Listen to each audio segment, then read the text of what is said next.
दोस्तों आज मैं आपको सैर करवाने जा रहा हूँ अरब ममालिक के एक इंतहाई खूबसूरत मुल्क यूएई की, जिसे मुत्तहदा अरब अमारात भी कहा जाता है, जिसने बहुत ही कम अरसे में तरक्की के ऐसे रिकॉर्ड कायम किए जो दुनिया में शायद ही किसी और के हिस्से में आए हों।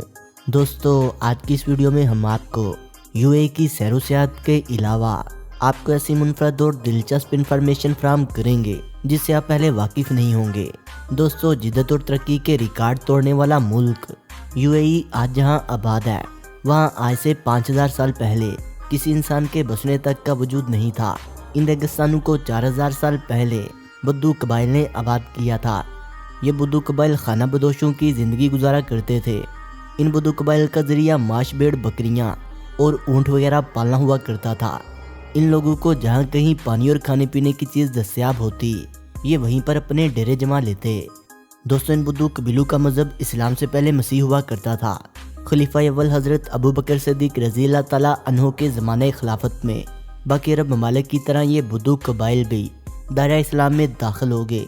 यूरोप ममालिक की तमाम रियासतों में इस्लाम का झंडा लहराने लगा, लेकिन कुछ अरसे बाद इन रियासतों के आपस में इख्तलाफात की वजह से सल्तनत उस्मानिया का जोर जब इन इलाकों पर न चल सका तो पुर्तगालियों ने इन रियासतों को अपने कब्जे में ले लिया। कुछ अरसा यहाँ पर डच एम्पायर ने भी हुकूमत की थी। दोस्तों 1820 में ये इलाका बरतानवी हुकूमत के कंट्रोल में चला गया। बरतानवी हुकूमत ने इस हिस्से को रियासत सालमित साले का नाम दिया।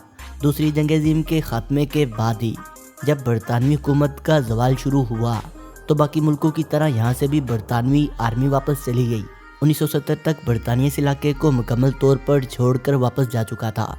2 दिसंबर 1971 के रोज़ मुत्तहदा अरब अमारात ने ज़ियाद बिन सुल्तान अल नहयान की क़ियादत में आज़ादी का ऐलान कर दिया था और दुनिया के बेशतर ममालिक ने यूएई की आज़ादी को तस्लीम कर लिया।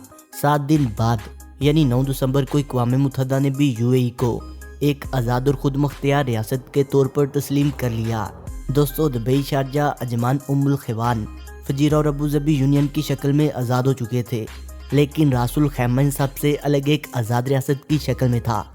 आज़ादी के अगले 10 साल फरवरी 1972 के रोज़ रासुल खैमा ने भी मुत्तहदा अरब अमारात में शमूलियत का ऐलान कर दिया था और यूँ 7 रियासतों के वजूद से मुत्तहदा अरब अमारात का वजूद कायम हुआ। दोस्तों यूएई 83,600 मरबा किलोमीटर रकबे के साथ दुनिया के 114वें नंबर पर आने वाला एक बड़ा मुल्क है।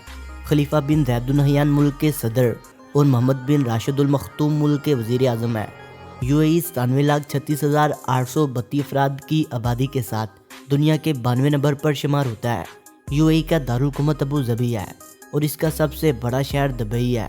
तेल की मुकम्मल आमदनी को इस मुल्क की तरक्की पर लगाने का फैसला किया गया, जिसकी वजह से यूएई मज़ीद कारोबारी मरकज़ और खूबसूरत मुल्क बनता गया। दुबई का बुर्ज खलीफा दुनिया का सबसे बड़ा टावर होने का एजाज़ रखता है। बुर्ज खलीफा में दुनिया की सबसे तेज़ रफ्तार लिफ्ट नस्ब की गई है, जिसकी स्पीड 18 मीटर फी सेकंड है। बुर्ज खलीफा पर चढ़ने का खर्चा 125 दिरहम से 250 दिरहम तक है। दोस्तों दुबई के मसनूई जजीरे पर बनाया गया होटल अल अरब होटल है, जो दुनिया का महंगा तरीन होटल है। यहाँ की एक रात का खर्चा 1 लाख से 2.5 लाख है। दुबई के मरीना साल पर नहाने के लिए शर्ट और ट्राउज़र उतारने पड़ते हैं और सिर्फ निकर पहनने की इजाज़त है। यहाँ पर यूरोप से आई हुई ख़वातीन खूब मौज मस्ती करती हुई दिखाई देती हैं। दुबई अयाशी और फाशी की वजह से बहुत मशहूर है। इस वजह से दुनिया के अमीर तरीन लोग यहाँ पर अपनी छुट्टियाँ गुजारने के लिए आते हैं। दुबई रकबे के लिहाज से यूएई का दूसरा और कारोबारी लिहाज से सबसे बड़ा स्टेट है। दुबई खलीज फारस के जनूब मशरकी साल पर वाक़या है। दुबई का रकबा 4114 मरबा किलोमीटर है। दुबई की कुल आबादी 31,37,463 अफराद पर मुश्तमिल है। दुबई का शुमार दुनिया के महंगे तरीन शहरों में होता है। सोने, हीरे और जवाहरात की तजारत के हवाले से दुबई दुनिया में मरकज़ी हैसियत रखता है। दोस्तों दुबई के शेहों के बारे में मशहूर है कि ये कोई भी चीज़ मामूली हैसियत की रखना पसंद नहीं करते, चाहे वो गाड़ी हो, लिबास की कलेक्शन हो या कोई पालतू जानवर। ये गाड़ियों में दुनिया के महंगे तरीन सोने के पर्त चढ़ी गाड़ियाँ और पालतू जानवरों में शेर, चीते और अकाब वगैरह को पालना पसंद करते हैं। दुनिया में महाजरीन की फ़ीकस के हवाले से सबसे ज़्यादा तादाद भी इसी मुल्क में बनती है। यहाँ मुल्क की आबादी 11% جبکہ غیر ملکی آبادی 99% کے قریب ہے۔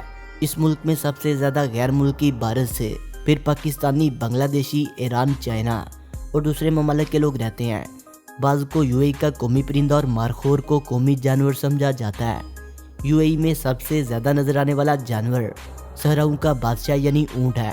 2018 میں اس ملک میں آنے والے غیر ملکی سیاحوں کی تعداد 1,65,00,000 کے قریب تھی، جس سے ملک کی آمدنی کا 12% حصہ حاصل کیا گیا تھا۔ یو اے ای کا سب سے بڑا مذہب اسلام ہے، مگر اس کے علاوہ تمام مذاہب کے ماننے والوں کی عبادت گاہیں بھی اسی ملک میں موجود ہیں۔ دوستو، یو اے ای میں کل ایئرپورٹ کی تعداد 21 کے قریب ہے، جبکہ انٹرنیشنل ایئرپورٹ کی تعداد 9 ہے۔ دبئی انٹرنیشنل ایئرپورٹ دنیا کا تیسرا مصروف ترین ایئرپورٹ ہے۔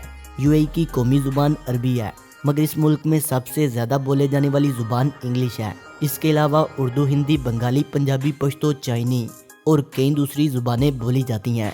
دوستو، یو اے ای میں سرکاری نوکریوں میں 17% عورتیں لگی ہوئی ہیں۔ یو اے ای میں پاکستانی، انڈین، افغانی اور بنگالیوں کی بہت بڑی تعداد ہونے کی وجہ سے کرکٹ کو وہاں جنون کی حد تک پسند کیا جاتا ہے۔ کرکٹ وہاں کی سب سے مشہور ترین کھیل ہونے کا درجہ رکھتی ہے، مگر عرب کے دوسرے ممالک کی طرح ملک کا قومی کھیل اونٹوں کی ریس کو حاصل ہے۔ شروع میں یہ لوگ اونٹوں کی ریس کے لیے چھوٹے بچوں کو دوسرے ممالک سے خرید کر استعمال کیا کرتے تھے، لیکن بعد میں عالمی تنظیموں کے احتجاج کی وجہ سے اب انہوں نے روبوٹس کو استعمال کرنا شروع کر دیا ہے۔ عرب امارات کی کرنسی کو درہم کہا جاتا ہے۔ ان کا ایک درہم پاکستانی 45.57 روپے جبکہ 5.20 انڈین روپوں کے برابر ہے۔ یو اے کی کل ملکی آمدنی $436 ہے، پلس 971 کالنگ کوڈ اور .ای اس ملک کا ڈومین نیم ہے۔ یو اے ای پاکستان سے 1200 کلومیٹر کی دوری پر واقع ہے، جبکہ وقت کے لحاظ سے پاکستان سے 1 گھنٹہ پیچھے ہے۔ یو اے ای کا ویزا پاکستانیوں کو آسانی سے مل جاتا ہے، جبکہ ویزا کی قیمت قیام کے مطابق ہوتی ہے۔ دوستو، ابوظبی، جسے ابو دھابی بھی کہا جاتا ہے، یو اے ای کی سب سے بڑی ریاست ہے۔ ابوظبی اپنے رقبے کے لحاظ سے یو اے ای کے 80% رقبے پر پھیلی ہوئی ریاست ہے اور اسی شہر کو یو اے ای کا دارالحکومت ہونے کا اعزاز بھی حاصل ہے۔ ابوظبی کا کل رقبہ 67,340 مربع کلومیٹر ہے۔ ابوظبی کی آبادی 12,35,300 افراد پر مشتمل ہوتی ہے۔ ابوظبی کا یو اے ای کی آمدنی میں 2/3 حصہ ہے۔ ابوظبی بہت سی تفریحی گاہوں اور بلند و بالا عمارتوں کی وجہ سے بہت مشہور ہے۔ ابوظبی میں موجود فراری ورلڈ دنیا کا سب سے بڑا تھیم پارک ہے۔ یہ تھیم پارک مکمل طور پر ایئر کنڈیشن بنایا گیا ہے۔ شیخ زاید مسجد یو اے ای کی سب سے بڑی مسجد ہے۔ ہاتھ سے بنایا گیا دنیا کا سب سے بڑا کارپیٹ اسی مسجد میں بنایا گیا ہے۔ یو اے ای کے تیل کے ذخائر بھی اسی ریاست ابوظبی میں پائے جاتے ہیں۔ دوستو، شارجہ یو اے ای کا رقبے کے لحاظ سے تیسرا اور آبادی کے لحاظ سے بھی تیسری بڑی ریاست ہے۔ اس کا رقبہ 2,590 کلومیٹر ہے۔ اس کی کل آبادی 3,74,500 افراد پر مشتمل ہے۔ شارجہ میں 22 سے زیادہ میوزیم اور ورلڈ ہیریٹیج سائٹ بھی موجود ہے۔ شارجہ یو اے ای کی کل جی ڈی پی میں 7.2% حصہ فراہم کرتا ہے۔ دوستو، ویڈیو اچھی لگنے کی صورت میں سے لائک کریں، کمنٹ کریں اور اپنے دوستوں سے شیئر کریں، اور جنہوں نے ابھی تک ہمارے چینل شانی اسٹوریز کو سبسکرائب نہیں کیا وہ اسے سبسکرائب کرتے ہوئے بیل آئکن پر کلک کر کے آل نوٹیفیکیشن کو انیبل کر لیں۔ ملتے ہیں ایک نئی ویڈیو کے ساتھ، تب تک کے لیے خدا حافظ۔